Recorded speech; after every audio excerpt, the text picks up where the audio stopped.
حضور غوث اعظم شیخ عبد القادر جیلانی رضی اللہ تعالی عنہ آپ کا مردوں کو زندہ فرمانا، مردوں کو زندہ فرمانا، وہ تو قرآن کی آیات اپنی جگہ ہیں جو اللہ تعالیٰ نے نبیوں اور ولیوں کو بزرگیاں عطا فرمائیں۔ حضرت عیسیٰ علیہ السلام کے متعلق اللہ نے فرما دیا، نبی پاک صلی اللہ علیہ وسلم کا میں نے حدیثوں میں سے آپ کو بتا دیا کہ بے شمار احادیث میں حضور نے اپنے والدین کو زندہ فرما کر ان کو کلمہ پڑھایا جان سے۔ تو یہ بزرگیاں اللہ تعالیٰ نے۔ اسی طرح آپ سرکار میرے حضور بابا جی صاحب فرمایا کرتے تھے، لیل یارویاں لے دانا تے ڈوبی ہوئی تار جائیں گی۔ اب وہ جو بوڑھی اماں جی کے بیڑے والا واقعہ بڑا مشہور ہے، اور اتنا مشہور وہ واقعہ ہے، اور یہ حضور غوث اعظم کی وہ کرامت تھی جس کرامت نے اس دور کے نہ صرف ہزاروں لوگوں کو مسلمان کر دیا بلکہ آپ کا قاضی الحاجات اور غوث الاعظم ہونا زبان زد خاص و عام کر دیا، عام کر دیا جون سے۔ آپ حضور غوث اعظم ایک دن ایک دریا کے کنارے ایک سرسبز مقام کے اوپر عبادت میں مصروف تھے۔ چند عورتیں پانی لینے دریا کے اوپر آئیں اور اپنے گھڑے بھر کر اپنے اپنے گھروں کو جا رہی تھیں، مگر ایک بوڑھی اماں جی اپنا گھڑا بھر کر گھر جانے کی بجائے دریا کنارے دردناک آواز میں زار و کتار رو رہی تھی، ایک بوڑھی اماں۔ آپ نے ایک مرید سے پوچھا، فرمایا معاملہ ہے کیا، یہ اماں اتنی دردناک آواز میں رو رہی ہے؟ وہ جو تھا اس نے کہا کہ اماں جی کا ایک اکلوتا بیٹا تھا، 12 سال پہلے وہ جو آپ کا اکلوتا بیٹا تھا دریا پار دھوم دھام سے شادی کروا کر دلہن اور بارات کے ساتھ گھر واپس آ رہا تھا، تو کشتی باراتیوں سمیت دریا میں ڈوب گئی۔ 12 سال گزر گئے، تب سے یہ بوڑھی عورت جون سی یہ روز دریا کنارے زار و کتار روتی ہے۔ اب حضور غوث اعظم شیخ عبد القادر جیلانی، آپ نے جب یہ بات سنی نا تو آپ مضطرب ہو گئے۔ اب دریائے شفقت جوش میں آیا، اپنے اس مرید سے کہا کہ اماں جی کو میرے پاس لاؤ۔ وہ بڑھیا جب آپ کی بارگاہ میں حاضر ہوئی تو آپ نے اس کو تسلی دی، اور تسلی دیتے ہوئے کہا، میں تجھ سے وعدہ کرتا ہوں کہ تیری ساری بارات اللہ سے واپس دلواؤں گا، اور یہ کہا اور دعا فرماتے ہوئے آپ سجدے میں چلے گئے، اور 3 مرتبہ آپ نے دعا فرمائی کہ مولا اس بڑھیا کی بارات کو زندگی بخشتے ہوئے واپس لوٹا دے۔ تو اللہ تعالیٰ نے غوث اعظم کی دعا کا ایسا اب اللہ کی طرف سے ایک دریائے رحمت جوش میں آیا، اور آپ کی دعا کے اوپر وہ سارے کے سارے وہی دلہا، وہی دلہن، وہی باراتی، وہی سامان دریا سے باہر اس کشتی کے اندر باہر نکلا، اور وہ کشتی کنارے آ لگی، اور کئی بزرگ اس سفینہ نامی کشتی کو دیکھنے کے لیے بغداد گئے، جس میں مفسر قرآن شیخ الحدیث فیض احمد اویسی صاحب بھی تھے۔ میں نے ان کی کتاب کے اندر پڑھا یہ جن سے وہ کشتی جن سی، اور یہ جی امریکہ نے جب حملہ کیا یہ آج سے 15-20 سال پہلے عراق کے اوپر، اور وہاں کی اینٹ سے اینٹ انہوں نے برباد کر کے اور نقصان کر کے رکھ دیا، اس وقت تک وہ کشتی وہاں موجود تھی۔ وہ کشتی بغداد شریف کے قریبی ایک علاقے میں موجود تھی، کیونکہ ہمیں یہاں کے ایک بزرگ ملے، وہ بزرگ بھی میاں رحمت صاحب رحمۃ اللہ علیہ گھانگ شریف والوں کے وہ مرید تھے، وہ بھی اس سفینے اور اس کشتی کو جا کر دیکھ کر آئی ہیں، وہ جون سی کشتی جون سی تھی۔ تو اب ظاہر ہے وہ عورت جو 12 سال سے رو رہی تھی آپ کے قدموں میں گری، آپ سے اجازت لی اور گھر چلی گئی، اور بڑی خوشیاں منائیں کہ وہ جو بارات تھی ڈوبی ہوئی واپس وہ ملی۔ اب جب اس کرامت کا شور اٹھا تو کئی ہزار کافر اور بت پرست اسی دن آپ کے دست حق پرست پر مشرف با اسلام ہو گئے۔ اسی دن انہوں نے اسلام قبول کیا، اور نہ صرف یہ خلاصۃ القادریہ میں شیخ شہاب الدین سہروردی رضی اللہ تعالیٰ عنہ، بلکہ ہزاروں علماء اور مشائخ نے تاریخ کے ہر دور میں اس واقعے کو دنیا کی مختلف زبانوں میں مختلف طریقے سے منظوم اور نثری طور پر بیان کیا ہے۔ اس واقعے کو اگر جمع کیا جائے تو ایک ضخیم کتاب بن سکتی ہے، اور یہ بھی کہا جاتا ہے کہ 11ویں شریف کا جو آغاز ہے، اکثر کتابوں میں لکھا ہوا ہے 11ویں شریف کا جو آغاز ہے، یہ بطور شکرانہ یہ اسی اماں جی نے کیا تھا جون سے۔ مگر یہ بات کچھ عجیب نہیں ہے، مگر ضروری بھی نہیں ہے، کیونکہ امام المحدثین امام یافی رحمۃ اللہ علیہ آپ فرماتے ہیں کہ غوث اعظم یہ جو 11ویں شریف ہے، اصل میں حضور غوث اعظم دن 10واں اور رات 11ویں حضور نبی پاک صلی اللہ علیہ وسلم کا میلاد منایا کرتے تھے۔ وہ اتنا مشہور ہوئی وہ نیاز کہ یار وہ 11ویں والے پیر جدھر وہ نیاز پکتی ہے سارے چلو ادھر چلو، وہ آہستہ آہستہ آہستہ آہستہ اصل میں حضور کا میلاد تھا جو 11ویں شریف کے نام سے مشہور ہو گیا۔ وہ 11ویں شریف کی وہ اللہ تعالیٰ نے آپ کی نیاز کو وہ مقبولیت جون سی ہے عطا فرمائی جون سی ہے۔ تو لہذا اپنے تو اپنے غیر بھی 11ویں شریف کی نیاز میں اپنا حصہ ڈالنے پر بزرگوں نے لکھا ہے کہ فخر محسوس کرتے ہیں۔ 11ویں کی نیاز کے اندر اپنے تو اپنے غیر بھی اس میں حصہ ڈالنے پر فخر کرتے ہیں۔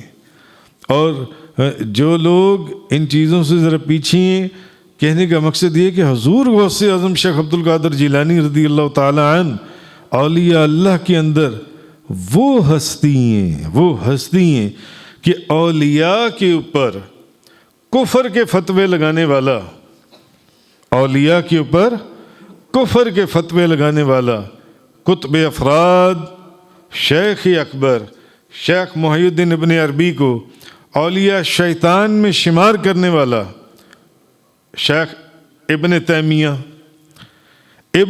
تیمیہ کو بھی حضور غوث اعظم کی ولایت اور کرامات کا اقرار کرنا ہی پڑا، ابن تیمیہ کو بھی، کیونکہ جس طرح مشرق سے سورج طلوع ہونے اور مغرب میں سورج غروب ہونے کا انکار نہیں کیا جا سکتا، اسی طرح حضور غوث اعظم شیخ عبد القادر جیلانی کی ولایت کا بھی انکار نہیں کیا جا سکتا۔ آپ کی ولایت ایسی ولایت ہے کہ دوست دشمنوں نے بھی اس کا اقرار کیا۔ ابن تیمیہ جو اولیاء اللہ کے پر کفر کے فتوے لگاتا رہا، علامہ ابراہیم الدروبی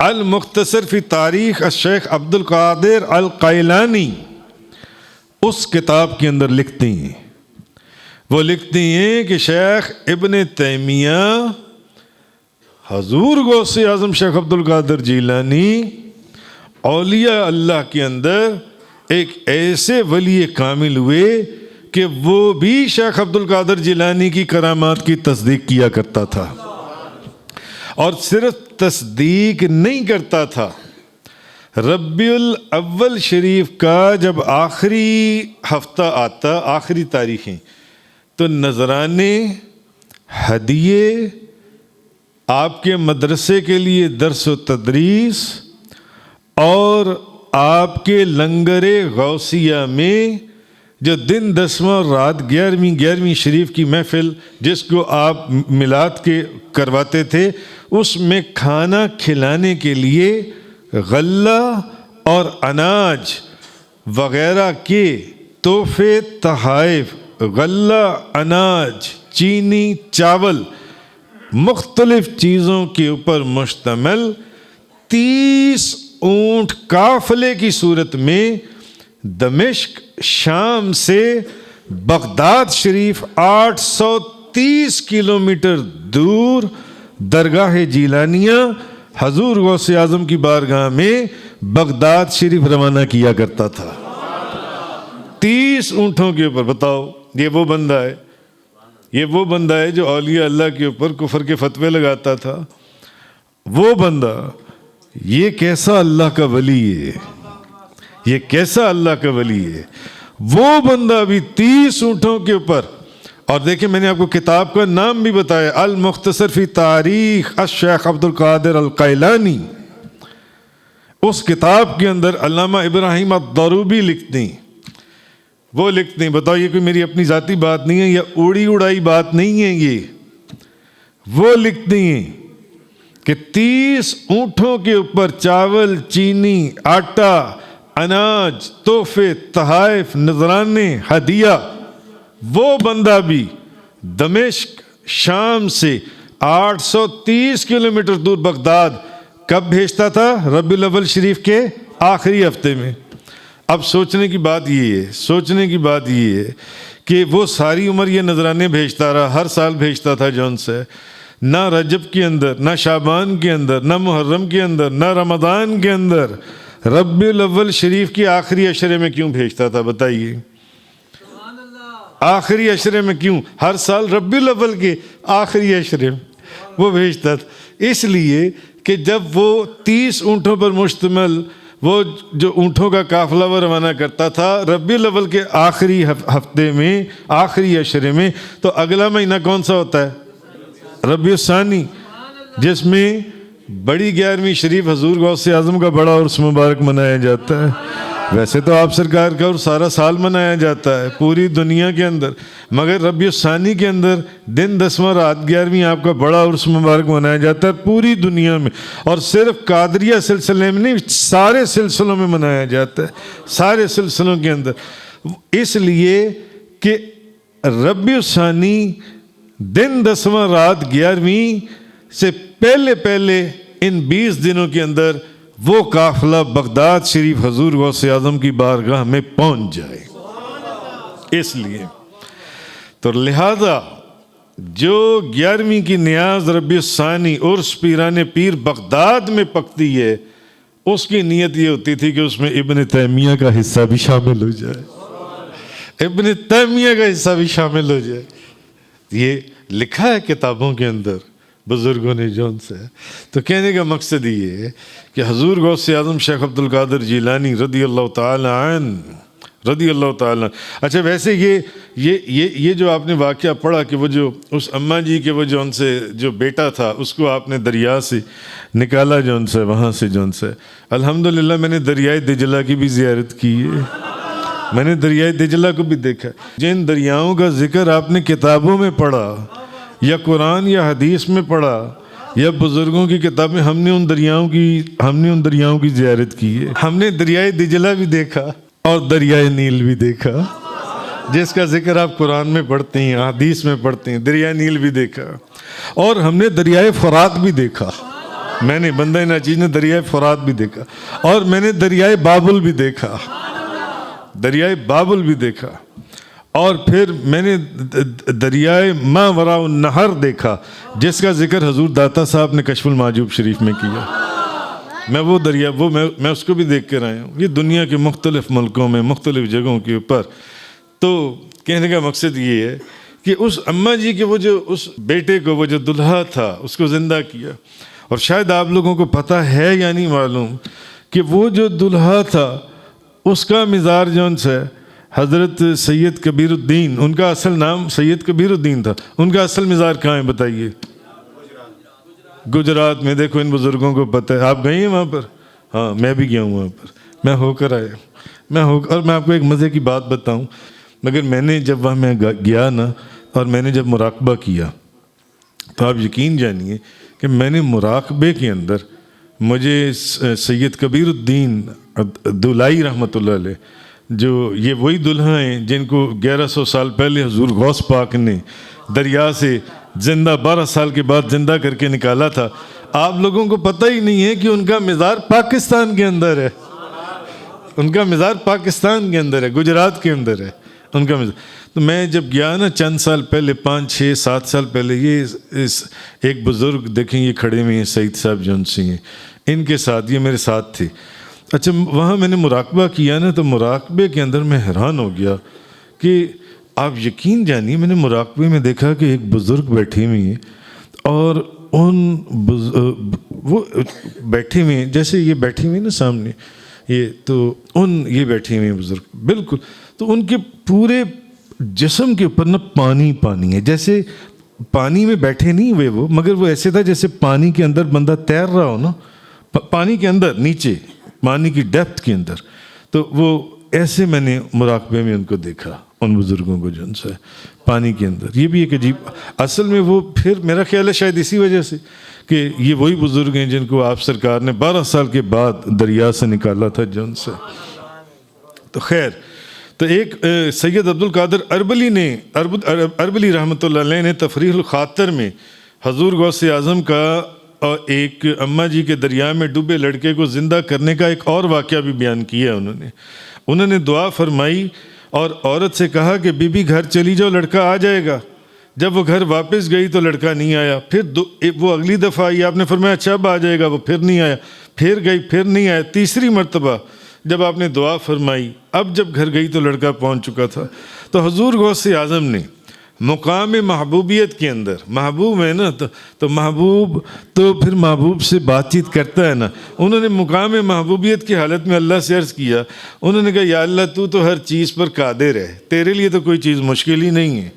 ہاں, تو پہلی دفعہ کہنے کے اوپر بھی تو وہ لڑکا واپس آ سکتا تھا نا. تو دوسری دفعہ, پہلی دفعہ بھی نہیں آیا, دوسری دفعہ بھی نہیں آیا, تیسری دعا کے اوپر وہ لڑکا کیوں گھر پہنچا؟ تیسری دفعہ 2 مرتبہ اس اماں جی کے سامنے مولا کریم میں شرمندہ ہو گیا, میں شرمندہ ہوا. تو ہر چیز پر قادر ہے. تو پہلی صدا کے اوپر, پہلی آواز کے اوپر, پہلی عرض کے اوپر, پہلی دعا کے اوپر بھی بھیج سکتا تھا. تو اللہ تعالیٰ کی طرف سے یہ سید عبد القادر اربلی رحمۃ اللہ علیہ نے تفریح الخاطر کے اندر لکھا ہے. تو اللہ کی طرف سے جواب ملا, اے عبد القادر, پہلی دعا پر فرشتوں نے اس کی اجزاء اکٹھے کیے, دوسری دفعہ میں نے اس کو زندہ کیا, تیسری مرتبہ دریا سے نکال کر گھر پہنچا دیا. ہو سکتا ہے بعض لوگ یہاں یہ سوچتی ہوں, یہ جو اہل سنت والجماعت ہیں یہ اولیاء اللہ کی باتیں ایسی کرتی ہیں. اکثر لوگ یہ میں ان کا کیا نام لوں, وہ بڑی بکواس کرتے ہیں اولیاء اللہ کے اوپر. آج کل آپ یوٹیوب کے اوپر دیکھتے ہوں گے, وہ جی یہ جو واقعات, یہ تو ایسے ہی کہانیاں ہیں, یہ تو کہانی بنائی ہوئی ہیں انہوں نے, یہ کوئی اس میں سچائی نہیں. اکثر لوگ بڑی بکواس کرتے ہیں اولیاء اللہ کے اوپر. اب یہ جو میں نے آپ کو واقعہ بتایا ہے, اب آپ اسی کا واقعہ قرآن میں سن لیں. قرآن کیا کہہ رہا ہے جو بالکل قرآن کے واقعے کے مطابق ہے. سورۃ البقرہ کے اندر آیت نمبر 243, الم تر الی الذین خرجوا من دیارہم وہم علوف حذر الموت. اے محبوب, کیا تم نے نہ دیکھا تھا انہیں جو اپنے گھروں سے نکلے اور ہزاروں تھے موت کے ڈر سے. فقال لهم اللہ موتوا, اللہ نے ان سے فرمایا مر جاؤ. ثم احیاہم, پھر انہیں زندہ فرما دیا. ان اللہ لذو فضل علی الناس ولکن اکثر الناس لا یشکرون. بے شک اللہ لوگوں پر فضل کرنے والا ہے مگر اکثر لوگ ناشکرے ہیں. اب اس قرآن کی ان آیات کی تفسیر ذرا دیکھیے. علاقہ واسطہ میں ایک بستی داروداں تھی جہاں سے حضرت حزقیل کا گزر ہوا. حضرت حزقیل علیہ السلام جن کو ذوالکفل بھی کہا جاتا ہے, اور میں نے ان کے بھی مزار پر حاضری دی ہے. ایک شہر ہے, اس شہر کا نام ہی ذوالکفل ہے, میں نے وہاں پر بھی حاضری دی ہے ان کے مزار کے اوپر. حضرت ایوب علیہ السلام کا بھی ساتھ ہی ایک دوسرا شہر ہے اس میں قریب ہی, ان کا بھی مزار وہیں پر ہے, تو میں نے وہاں پر بھی حاضری دی. خیر, اب حضرت ذوالکفل علیہ السلام ان کا وہاں سے نہ گزر ہوا. انہوں نے دیکھا, یہ جو قرآن کی آیات میں نے آپ کے سامنے پڑھی ہیں, کہ انہوں نے جب دیکھا کہ اتنے لوگ جون سی ہیں وہ مرے پڑے ہیں اور ہڈیاں جون سی ہیں, تو حیران ہو کر انہوں نے عرض کی مولا انہیں زندہ فرما, انہیں زندہ فرما. وہی آئی, زندہ تو میں کر دوں گا, پکاریں آپ, بلائیں آپ پکاریں ان کو. اچھا, آپ نے ان کو پکارا. تفسیر روح البیان کے اندر ہے, اے ہڈیو اللہ کے حکم سے جمع ہو جاؤ. وہ جمع ہو گئیں. پھر کہا اے گلے سڑے جسموں, اللہ کے حکم سے گوشت اور کھال پہن لو. آپ کا فرمانا تھا کہ گوشت اور کھال ان جسموں کے اوپر. اب یہ قرآن ہے, وہاں تو یہ کہیں گے نا یہ کہانیاں ہیں, وہاں کہیں گے کہانیاں، یہاں کہیں گے کہانیاں. اگر یہاں کہانی کہیں گے تو پھر کیا ہوگا؟ تو اچھا وہ جمع ہو گئی. اچھا اب جسم گوشت کھال اوپر آ گئی. اب تیسری مرتبہ فرمایا اب اللہ کے حکم سے اٹھ کر کھڑے ہو جاؤ. تو سارے جتنے مرے ہوئے لوگ تھے سب اللہم ربنا لک الحمد لا الہ الا انت کہتے ہوئے سب کھڑے ہو گئے. اور پھر یہ سب لوگ کئی سال تک زندہ رہے، کئی سال تک. جیسا کہ یہ حضرت کبیر الدین الدولائی جون سے ہیں، اس کے بعد کتنے سال زندہ رہے، کتابوں کے اندر وہ موجود ہے جون سے.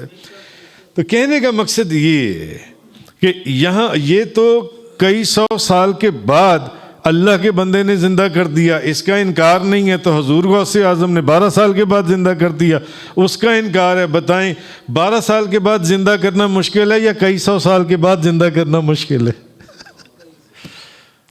بتائیے بھئی، جو کئی سو سال پہلے مرے ہوئے لوگوں کو زندہ کیا گیا وہ زیادہ مشکل ہے نا کہ 12 سال پرانے بندے کو زندہ کرنا مشکل ہے.